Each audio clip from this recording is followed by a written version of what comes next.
കണ്ണിന്റെ മുമ്പിൽ ഇതാ മൂടാൻ പോവാണ് ഇതാ തുണി. മണ്ണെവിടെ? മണ്ണ് വേണം.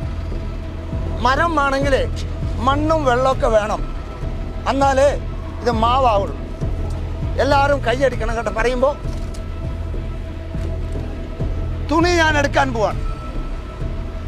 ഇതിൻ്റെ ഉള്ളിൽ ഞാനൊരു മാങ്ങയുടെ അണ്ടിയാണ് വെച്ചിരിക്കുന്നത്, എല്ലാവരും കാണുന്ന പോലെ.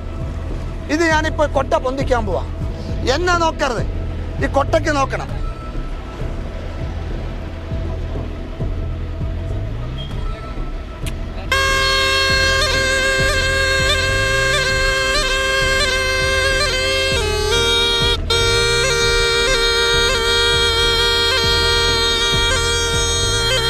ഇതാ മാങ്ങ മരക്ക പറഞ്ഞു, മാങ്ങ മരമായി. Indian green mango tree. ഇതാ ഒരു മാവിന്റെ തൈ.